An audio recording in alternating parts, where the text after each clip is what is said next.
በስመ አብ ወወልድ ወመንፈስ ቅዱስ አሐዱ አምላክ አሜን። ህዝበ እግዚአብሔር ናይ እግዚአብሔር ቤተሰብ ሰላም ጎይታናን አምላኽናን መድኃኒናን ኢየሱስ ክርስቶስ ምስ ኩላና ህዝበ እግዚአብሔር ሁን። ህዝበ እግዚአብሔር እዝሎም መዓልቲ ሕዚዮ ንዘራረበሉ ቃለ እግዚአብሔር ወይ ከዓ መንፈሳዊ መጸዋዕታ ካብ መዝሙር ዳዊት 133 ደሎ ኃይለ ቃልን እንደገና መዝሙር ዳዊት መበል 122 ካብ ፍቅዲ ሓደ ደሎ ቃል ክልቲኡ ክርዮ ኢና። ኣብ መዝሙር ዳዊት 133 ንሕዋት ብሓደ ሓቢሮም ክነብሩስ ክዝምሩ ክጽልዩ ክንደይ ሰናይን ክንደይ ጥዑሙን እዩ ክብል ከሎ ዘመራይ ዳዊት እንደገና 122 ፍቅዲ ሓደ ከዓ ናብ ቤት እግዚአብሔር ንኽድ ምሰልንስ ተሓጐስኩ ተፈሳይኩ እስመት ይበሊኒ ቤተ እግዚአብሔር ንሃውር ወቆማ ይገሪነ ውስተ ጻድቺ ኢየሩሳሌም ኢየሩሳሌም እሰህንጽት ከመ ሃገር ለከመ ሃውረ ምስሌሁ ድብሊና ክንርኢ። ህዝበ አምላኽ ህዝበ እግዚአብሔር ናብ ቤት እግዚአብሔር ንኽድ ምሰልኒ ተሓጐስኩ ሓቢረ እንድሰሓባ ቐጥኒ ኣርቃ የጸንብዓ ሓቢርካ ትጽልዮ ሓቢርካ ትምህለሎ ሓቢርካ ንእግዚአብሔር ትጽውዖ ካብኦም እንተቶም ህፃናት እንተ 5 ንጹሃት ንእግዚአብሔር ደስምሩ ክህሉ ስለ ዝኽእሉ እግዚአብሔር በኦም ኣቢሉ ምሕረት ይበልና ምሕረት የውርደልና። ስለዚ ኢየሱስ ክርስቶስ ሕያዋይ ጓሳ ይጽውዕ ኣሎ ናብ ቤተይ ንዒሉ ቤተ ክርስቲያን መፍትሓ ከፊታ ትጽውዕ ኣላ ንዒላ ንሕና ቦታት ከዓ ህዝበ አምላኽ ህዝበ እግዚአብሔር ንጽውዕ ኣለና። ህፃናት ውን ክመጹ ቤተ አምላኽ ቃሉ ክሰምዑ ክዝምሩ ተተካእቲ ንሃና ክኾኑ ንጽውዕ ኣለና። ሕጂ እግዚአብሔር ጽውዕ ቤተ ክርስቲያን ማዕጻ ከፊታ ንዑ ትብል ንሕና ከዓ ንጽውዕ መን ተሓታታይ እግዚአብሔር ሕያዋይ ጓሳ መድኃኒ ዓለም ወይስ ቤተ ክርስቲያን ዲያ ወይስ ንሕና ዲና ወይስ እቲ ዳዓለወ ደይመጽእ መን ተሓታታይ መን ተሓታታይ እዚ ዋጋ ክፍለና ንስከፍ ኣለና። ከምቲ ብዓዲ ቦና ድምሰልዎ እቲ ዓባይ በጊዕ ስዕያው ትሕያ ተጠፍእ ዝብሉ እዞም ዓበይቲ ህፃናት ሕጅኩም ትጠፍኡ ኣለኹም። ጽባሕ ንግሆ ምስ አምላኽ ያፍለጥካንን ኢሎም ከይከሱና ውሉድ ንወላዲ ኣይኽሰሶ ከም ዝበሃል እንድሕር ስም እግዚአብሔር ደብሊጥና ናብ ቤት አምላኽ ተደምፅና መን ተሓሳስ እንተኸሰሱና እንታይ ኢና ክንብል? ብዛዕባ ባኒ ክትሓስብ ዘይኮነስ ክነት ባኒ ክትሓስብ ኣለካ ተመዓልቲ ድምገቡዋ ምላት ጥራሕ ዘይኮነስ ኪነ ምላት ክንሓስብ ኣለና። ስለዚ ህዝቢ ካብ ቤት እግዚአብሔር ህፃናት ሕጂ ጠፊኡ ዓልዩ ኣቦታት በይኖም ኣብ ቤት እግዚአብሔር ዓረር ብሉ ኣለዉ። ውሑዳት ሰባት ሒዞም ኩሉ ህፃናት ሕጁ ሓንጊዱ ከም ሽንቲ ገመል ድሕሪት ሓኪሉ ዓልዩ። እዚ እዞም ሃገር ሚስዮናውያን ተባሂሎም መጽሓፍ ቅዱስ ዝተፈልጡ በዚ ዕሽር ወይ ከዓ ስካት ዝበሃል ዝተፈልጡ እዮም። እዞም ሃገር ኣመንቲ እዮም ነሮም። ደቆም ስለ ዘይተኸተልዎም ደቆም ስለ ዘይሃነጽዎም ብኡ ዓበይቲ ኣብያተ ክርስቲያናት እንታይ ኣሎ ንሪኢ ኣለና። ንሕና ከዓ ልክዕ እሳይና ንኸይድ ኣለና። ደቅና ኣሰርና ኣብ ክንድነት ሕዞም እግዚአብሔር እኮ ቤተ ክርስቲያን ጠፊኻ ቆልዑትካ ጠፊኻ ምጻእ ኣባብ ንብለሉ ምምጻእ ቤተ ክርስቲያን ጽቡቕ እንዲሁ ግን እግዚአብሔር እኮ ኩሉ ይድርከብ ኣብ ኩሉ ሎ ገዛውና ዋ እዚ أزيع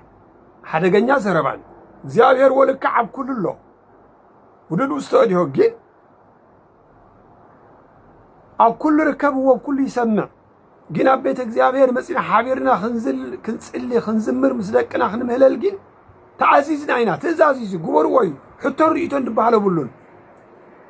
نزس زيابير كو كل يدرك باب جزاوين الله كو لهم كملسنا خلو لبنا يقدا بتعمي هنا سلام مقبارن منفساونتنا بتحسدرانا رعبنا هنا سلام مقبارن منفساونتنا فلوت قالنا نمهار راينو مهارو بيت التعبابيان عبزوز دلو دقناغين نحنا هو مزغبرناس زوم قلعو دقنا انتا خغور يمدا صحن كونتاي كونيو نحنا تقواوتم دمصانا ابتت سدانا مسرا بسمنا مغبار منفساونتن زعبنا كوا اذا تزاربنا امعراب عالم دقنا انتا كزارو يمصبح تاينا هنكو سلازي نسدرها دتكو بيت كريستيان دتكو نهاجر دتكو ولد حاسبكا انت ليكوسكيسكا ميلاد ديكونس كينو ميلاد تاباني طرح ديكونت بلعس كينو تاباني انت لي حاسبنا وغا خفلنا نابين خيدالنا انتاي نخونا لنا انتاي كوني وصيتو نكل سو رديزي يطفو هون سبطف الى انا حسبني جن نخورن لنا اكايدا بطعمي دحزن حزب املاح حزب እግዚአብሔር ካብ ስድራኻ ተፈልኻ ትነብር ትኽእልኻ ካብ ዓድኻ ተፈልኻ ትነብር ትኽእልኻ ካብ መታዓቢትኻ ይሕዋትካ ተፈልኻ ትነብር ትኽእልኻ ጽቡቕ ኣይኮነን ግን ኣምላኽ ኢልናስ ንነብር ኣለና ካብ እግዚአብሔር ምስንፍለ ምስንሕርሕቕ ግን እንታይ ክንከውን ኢና ታይና ክንከውን ህፃናት ቆልዑት ሕጅካ ትጠፍእ ካብ እግዚአብሔር ትሕክል ካብ እግዚአብሔር ትሽፍት ነውር እንዲሁ በይኖም ተዋቦታት ኣብቲ ቤተ ክርስቲያን ዓረር ክብሎ ውሕዳት ኣዴታት ሕጆም ውሕዳት ኣቦታት ሕጆም ኣንታ ንዕባየ ተልካስ ምን እስማዕ ምስ መን ይበኣስና ደሎ ምስ ግለሰብ ምስ እግዚአብሔር ምስ መን ናይዚ ንኸዶ ዘለና ካይዳት ሓታታይከ እቲ ዝፅውዕ ደሎ ሕያዋይ ጓሳ ኢየሱስ ክርስቶስ ድዩ ወይታ መፍታሕ ከፊታ ማዕፃ ቤተ ክርስቲያን ጽውዕ ደላ ድዩ ወይት ካህና ገልጋላ አቡን መን ሓታታይሲ እቲ ጽውዕ ደሎ ድዩ ተጸዋዓይ እቲ ጓሳሪስ ተጓሳ መን ሓታቲ እትና ተነግረ ኣስቂጥ ዘሎ እሱ እቲ ሓታታይ ኣብ ቅድሚ እግዚአብሔር ምኽንያቱ ናሰምዐ ከም ደይ ሰምዐ ኮይኑ ይኸይድ ኣሎ ካብ ቤት እግዚአብሔር ምዕላውና ካብ ቤት እግዚአብሔር ምርሓቅና ሞሃ ቁልዑት ሕጅካ ህፃናት ሕጅካ እዚ ኣነ ይስከፍ ኣለኹ ብጣዕሚ ደሰክፈኒ ቆልዓስ ከምቲ ጥበበኛ ሰሎሙን ተሰድቦ ቆልዓስ በታ ዓብየላ ዝኽእል ኣርእዮ ብህፃንነቱ ኣማለልሶሞ ምስ ዓበየ ካባ ኣይክፍለን እዩ ድብል ቃሉ ተረዲእና ህፃናት ሕኛ ክንመጽእ ዝግባአና ሒዝናዮም ንጠፋ ኣለና መን ቶም ዓበይቲ ንሕና ከዓ ኩሉ ስለ ድፈልጡ ቶም ዓበይቲ ንጎ ንዝራብ ኣሰኪፍና እንታይ ክንዛረበሉ ይፈልጡ እንዲዮም ኢልና ስቕ ንመርፅ ስቕ ትመርፅ ተዛረቡ ኢልና ፀውዑ ኢልና ጓሰትኹም ኢልና ስቕ በሉ ይበለና ንእግዚአብሔር ግን ይፈልጥ እንዲ እንዳፈለጥ እንዲ መሰብ ዳዓሉ ደሎ እንዳፈለጥ ካዶ ተዓሉኻ ስለዚ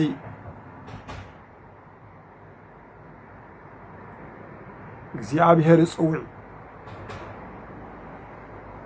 ጸዋዒቱ ክንሰምዕ ሰሚዕና ናብ ቤቱ ክንመጽእ ስለቀና መንፈሳዊ ምግቢ ክንምገብ ጽዋዕና ኣሎ እግዚአብሔር ቤተ ክርስቲያን ጽዋዕና ኣላ ኣቦታቱ ንጽዋዕ ኣለና ንጽዋዕ ኣለና ምኽንያቱ ዝንኸዶ ዘለና ካይዳ ዋጋ ከኽፍለና መተካእታ ስድራ ቤትና መተካእታ ቤተ ክርስቲያን መተካእታ ሃገርና نخل ندافلت كاتع بخايا ولا عمر دبل عند ستن راح محسابه ما أخالي يكون نسو بيني أكل نسو قبوا كان تقولن دولت كاو جن أخالي يكون فطاري يكون فلتقوم علينا فطاري يكون فلتقوم علينا سجزابير كان الله اليوم علينا سنة مقباري من فساونتن سم خبارن تحتنا كلهم مهرم علينا دك أنا حجنا نمت كم تانا يسقى زبزب نبل منفساو مقبخا حيل سلذهب صقا سلذهب برتع سلذهب سلام سلذهب كن مقوبل لنا بيتو مسينا تسمع زن زلاتو يسمع تسمع زن زلاتو يسمع الناس معزز كته حتى تاي بعل تكريستيان يكونن تن يسكرستوس يكونن نحنا وين يكوننا مغنياتو ننقر علينا انت لي نقرنا كنحطتينا سلمنتاي دي نقركا سلمنتاي دي صوعها دغاغيمكا ስለዚህ ብለና እግዚአብሔር ደጋጊምና ንጽዋዕ አለና ደጋጊምና ስለዚህ ኩሉ خمص ሕጅውን ዳግማይ ንጽዋዕ አለና እቲ ኃይልን ጸጋን በረኸትን ድህብ ቃሉ ክንምገብ በሓቢሩ በዓብዩ እግዚአብሔር ናብትና ሕብረት ጸሎትናን መዝሙርናን እግዚአብሔር ጽኒሊ ይሰምዕሞ ከም ሙዕዝ ዕጣንን ከም መስዋዕት ምሸትን ከም ጽሩይ ሞባእን እግዚአብሔር ይቅበለልና نبارخ نقدس ጸጋ نركب محرات نركب سلام فسانا عسلو هوتنا حزب እግዚአብሔር نا እግዚአብሔር ቤተሰብ كم تنسغانا دتقم نقرس نمسح قال خلت ግዜ قال ثلاثه ግዜ كم عامو حيل نخركب لا زارب دلا لسانه كاويو كابتعلته وغيو بزاور اكالي دري اي عنتي سمع زاني እቲ ሓይሊ ድህብ ምግቢ ምስ በልዓና ኢና እክለ ያጽና ሓይለ ሰብ ቃል እግዚአብሔር ካ መንፈሳዊ ሓይል ኣለዎ መንፈሳዊ ጸጋ መንፈሳዊ በረኸት ክንረክብ ቃሉ ከምትን ስጋና ንምገቦ መንፈሳዊ ቃል እግዚአብሔር ምግቢ ክንምገብ ኣለና እንተ ደይ ተመጊምና መንፈሳዊ ምግቢ ክንደክሚና ክንሕለሊና ክንወድቕ ንኽእል ዳይ ምስማዕ ቃሉ